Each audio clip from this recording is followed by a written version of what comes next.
Cuba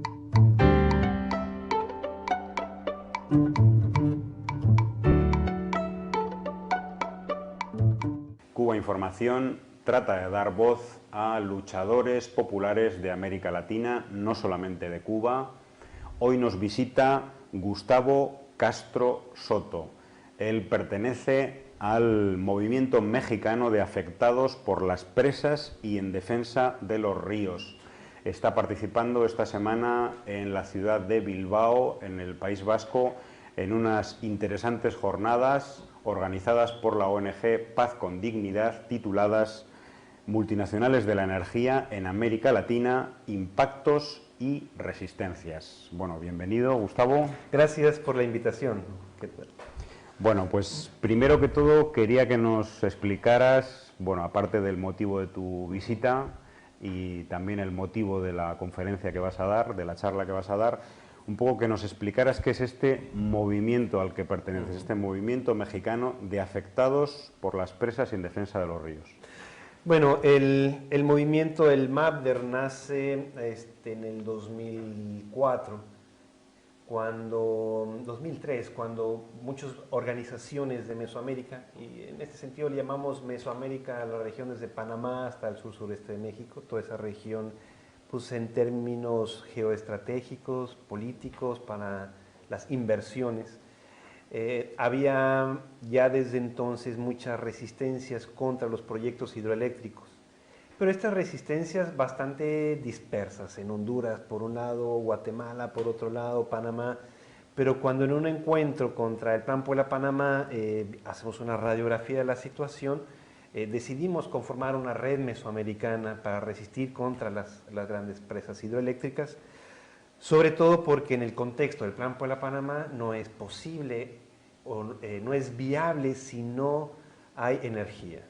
Entonces, en ese sentido viene una nueva oleada de construcción de grandes embalses, cuando al mismo tiempo se están acabando 50 años de vida útil de los embalses viejos en la región, y cuando la supuesta demanda de energía por las inversiones transnacionales iba a aumentar la necesidad de generar energía eléctrica. En ese momento decidimos formar redes nacionales, y es así como se forma el Frente Guatemalteco, se forma el Frente Hondureño, Salvador, Panamá, Costa Rica, y México forma su capítulo mexicano.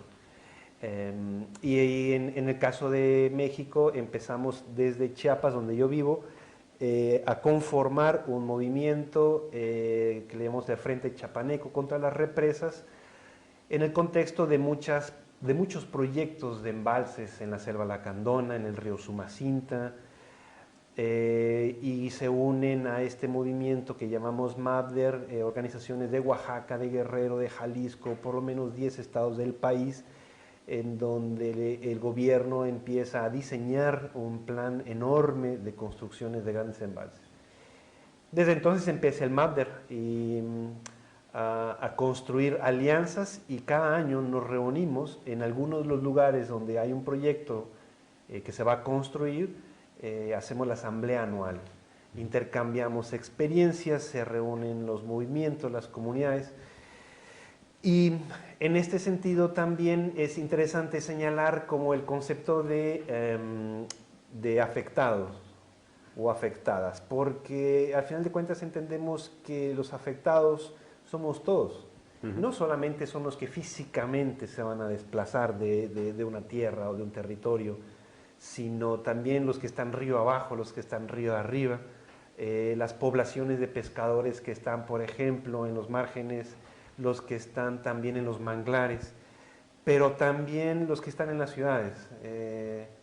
A final de cuentas, yo creo que el movimiento antirrepresas ha ido generando una conciencia de que los embalses nos afecta a todos. O sea, los embalses producen casi el 5% de los gases de efecto invernadero en el mundo, con más de 50.000 grandes represas que se han construido, y que este impacto no trasciende más allá de los desplazados en la región, sino que es un problema de todos. Es un problema de la sociedad en su conjunto sobre el modelo energético que estamos construyendo. Y que además la lucha de resistencia, por ejemplo, no solamente ha sido o no se han detenido de las presas gracias o exclusivamente a los desplazados, sino es un conjunto de alianzas de solidaridad, de abogados, de ambientalistas, de todo tipo que necesitamos para detener a una transnacional tan poderosa como puede ser Endesa, como puede ser Unión Fenosa, como pueden ser otras transnacionales con grandes intereses sobre las regiones, ¿no? Bueno, el agua en el centro de las luchas populares, en este caso de México, de Mesoamérica, ¿qué está pasando? Porque es un tema clave, ¿no? En ese sentido, el agua acaba siendo como un eje estratégico y también de lucha y resistencia. Entonces el agua tiene que ver en el caso de las presas, de los monocultivos, de los agrocombustibles, de la minería, de todos los proyectos de inversión, el agua está de por medio. Entonces se va convirtiendo el agua como un eje estratégico de resistencia y de lucha del movimiento cada vez mayor, ¿verdad? Bueno, el MAPDER, que es la organización en la que tú estás, trabaja en red solidaria con otros colectivos, con otros movimientos sociales.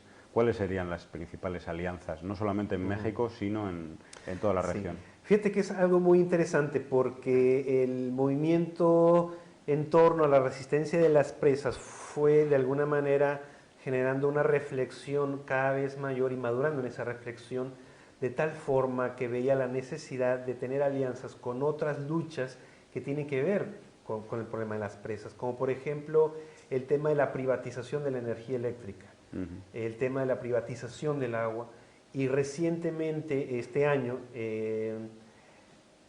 convocamos a conformar la red mexicana de afectados por la minería en México, y lo hicimos junto en una asamblea común porque también muchas presas van asociadas a la producción minera, ¿no?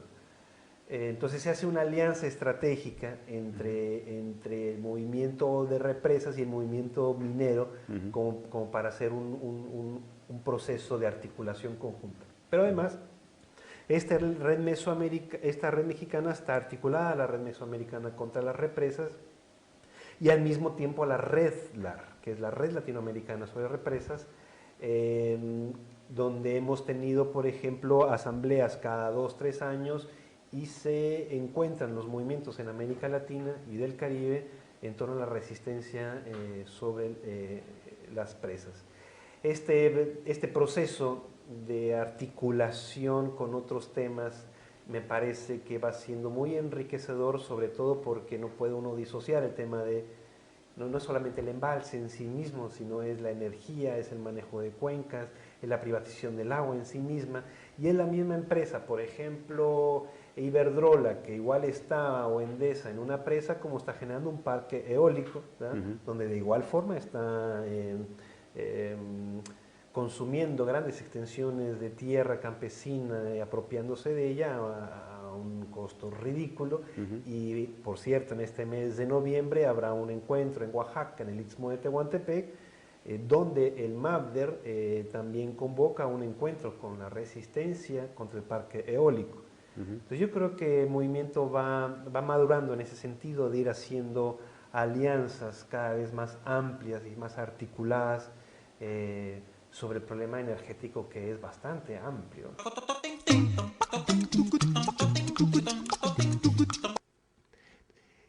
Esos tratados de libre comercio para la expansión del capital no pueden ser viables si no hay infraestructura. No va a llegar una empresa minera si no hay suficiente energía. Y si esa energía no lo proporciona el Estado, y si esa energía o el agua, alguna producción minera es alta consumidora de agua, si no tienen en sus manos el agua. No va a llegar una empresa textilera, por ejemplo, en Chiapas, donde vivo, en donde no había carreteras suficientes para sacar el producto, las camisetas o los pantalones que una empresa, una maquiladora de textiles iba a producir. Entonces tenían que poner carreteras, tenían que poner puertos, tenían que poner aeropuertos. Ese es entonces el origen del Plan Puebla-Panamá, donde en esta región, ahorita lo vamos a ver en algunos mapas, que en términos geoestratégicos forman una región rica, no solamente en recursos, sino también en comercio. En el caso de la región centroamericana, el mapeo que hacen las grandes transnacionales para construcción de presas Pese a ello, hay una resistencia muy activa, por ejemplo, en Costa Rica, donde se ha logrado detener la construcción de 5 presas. Se ha detenido la presa también del Chaparral, aunque ahorita está fuerte la presión para su construcción, también las presas en Honduras. En Guatemala se ha formado el Frente Petenero y el Frente Guatemalteco contra las presas. En el caso de Panamá se ha formado también una red panameña contra las presas, que incluso el próximo año será ahí la sede del encuentro mesoamericano contra las presas. Y prácticamente en toda la región de Mesoamérica están conformadas las redes nacionales para la defensa de los ríos y en contra de la generación de energía con las presas hidroeléctricas. Por último, solamente para hacer una pequeña radiografía de lo que es un resumen de este documento que hicimos algunas organizaciones sobre la política energética en América Latina, como una radiografía de la matriz energética. Y en base a ese estudio concluimos, por ejemplo, este tipo de consumo que en algunos países entonces empiezan a tratar de revertir para ir modificando la matriz energética.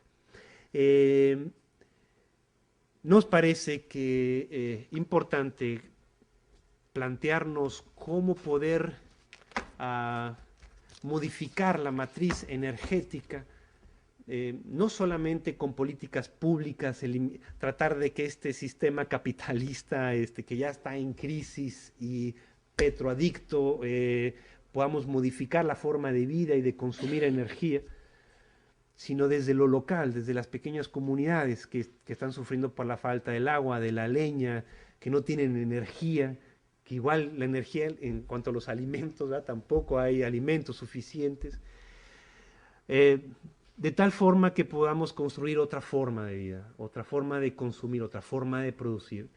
Y bueno, sería cosa también del debate después aquí con Marcos, porque nos parece a nosotros que no solamente implica ver cómo logramos que la gente pobre, indígena, campesina tenga acceso al petróleo o al gas, aunque digamos que eso es soberano desde nuestro punto de vista, hay que modificar esa práctica, ¿verdad? O sea, ¿cómo podemos generar otro modelo de desarrollo que no sea petroadicto y que no genere las mismas condiciones, como lo estamos viendo ahora, de destrucción del mismo modelo? O sea, el mismo sistema capitalista está generando su propia destrucción en términos políticos, económicos, medioambientales. Tenemos que generar otros mundos posibles.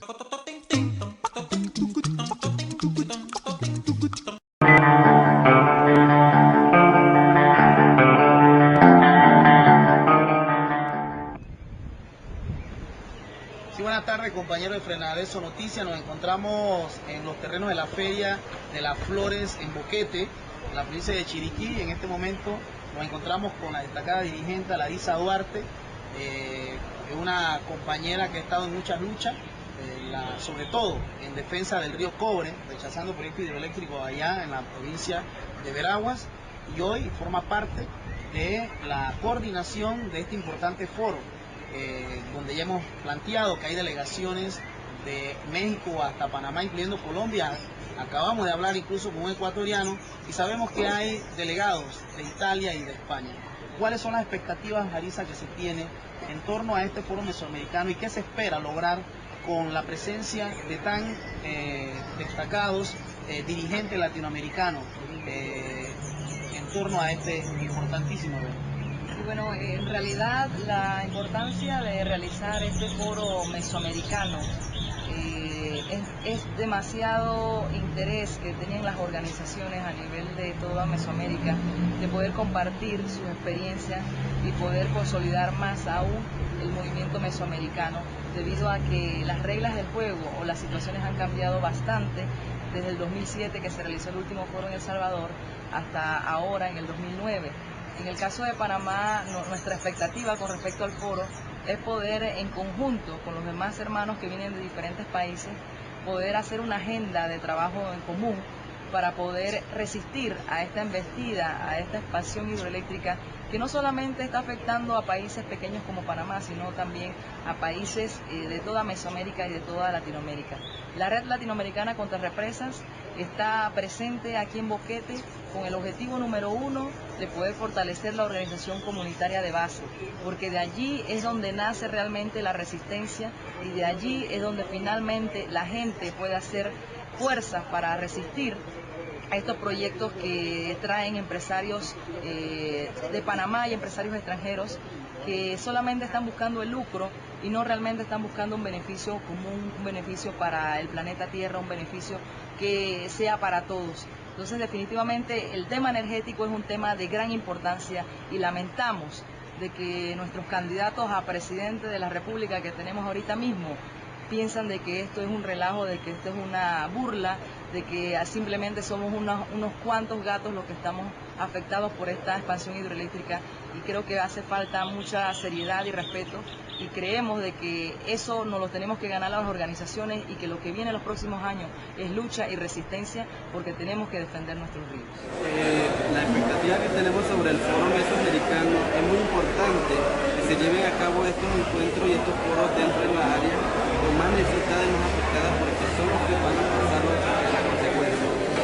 Sí, nosotros estamos luchando contra la minería de Cerro Colorado, que ya están trabajando, están en mantenimiento y están desalojando también las plantas, los siembros que ya están dentro del área de Cerro Colorado. Y esta expectativa del Foro Mesoamericano es muy importante, la cual debemos de alimentar nuestra capacidad para llevar más conocimiento hacia nuestra área. Mira, en la REDLAR, la Red Latinoamericana contra las Presas, en este capítulo mesoamericano teníamos mucha esperanza de llevar a cabo el 5º encuentro en Panamá. Nos parecía importante poder vincularnos más al movimiento de resistencia en Panamá y al revés, viceversa, ¿no? Que Panamá se integrara más sabiendo una lucha tan importante contra las presas en esta región. Entonces, bueno, una de ellas es obviamente la solidaridad, mostrar solidaridad al movimiento panameño, que su lucha es de todos, y también que con este intercambio de experiencias pudiéramos de poner en el horizonte cuáles son las líneas de resistencia y de lucha en los próximos años. Nos parece importantísimo generar conciencia de la vinculación que tiene el tema de las presas con el tema también del cambio climático. O sea, las presas están inundando selvas, ríos y bosques que de alguna forma están impactando el medio ambiente, generando gases de efecto invernadero, pero al mismo tiempo también provocando lo que estamos viendo ya de desplazados por el cambio climático. Esto yo creo que nos puede dar como mayor conciencia de que es necesario generar alternativas de desarrollo. Por lo general está muy ligado la presa con el desarrollo, pero podemos generar energía y gestionar el agua de otra manera, de manera más sustentable. Hay 50.000 grandes represas en todo el mundo y han desplazado 80 millones de personas, inundado pueblos, culturas, acabado con cuencas, se han acabado con mantos acuíferos, con ecosistemas, se han acabado también minerales, se han acabado también todas las regiones río arriba, la contaminación, etc. Y generan el 4% de los gases de efecto invernadero. Podemos hacer otra forma de desarrollo. Yo creo que ese es el gran reto. Ya resistir a las presas ya es bastante y es un gran paso. Pero otro más allá que tenemos que formularnos es cómo generamos un desarrollo alternativo, ecológicamente sustentable. Y también sustentable en términos sociales, en términos económicos, en términos políticos, en términos culturales. Ese es el gran reto y nos encanta estar aquí en Panamá por primera vez en el capítulo mesoamericano de la REDLAR, fortaleciendo esta lucha de esperanza. Sí, nos ha llegado mucha información, entre ellas información que han ustedes publicado por internet, se conoce este caso y con mayor razón llama mucho la atención primero para mucha gente saber que hay la población indígena y sobre todo resistiendo y que son las mismas luchas por la defensa del territorio. También lo interesante que se estaba cada una de las regiones es la conciencia de cómo la lucha de los indígenas por la tierra y por el territorio es una lucha de todos y todas, porque gracias a ellos se está deteniendo el avance de las transnacionales sobre la tierra y la posesión de grandes extensiones para monocultivos como palma africana y eucalipto que degrada el medio ambiente y tiene un impacto climático global, para la creación de miles de hectáreas para biocombustibles, para la explotación minera altamente contaminante que genera un cambio climático impresionante. Todos estos tipos de proyectos, de alguna manera los pueblos indígenas, gracias a ellos ese proceso se detiene. Por ello nos parece importante que la lucha de los indígenas, en este caso del pueblo nazo, es una lucha de todos y todas. Pues gracias a ellos podemos tener agua, podemos tener un clima saludable para todos y también evitar que las grandes corporaciones se adueñen de grandes extensiones, incluso también para proyectos como los turísticos, ¿no? Que a final de cuentas tienen un impacto global que a todos nos afecta. Entonces, de esa manera me parece que es importante tomar conciencia que la lucha de los pueblos indígenas es la lucha de todos y que gracias a ellos tenemos que agradecerles a ellos esa lucha, porque ellos nos aportan también agua, nos aportan energía, nos aportan bienestar y estos pueblos hermanos son también nuestros hermanos. Muchas gracias, compañero Gustavo. Nos despedimos por ahora desde Boquete, provincia de Chiriquí, en medio de las actividades del Foro Mesoamericano contra la Represa.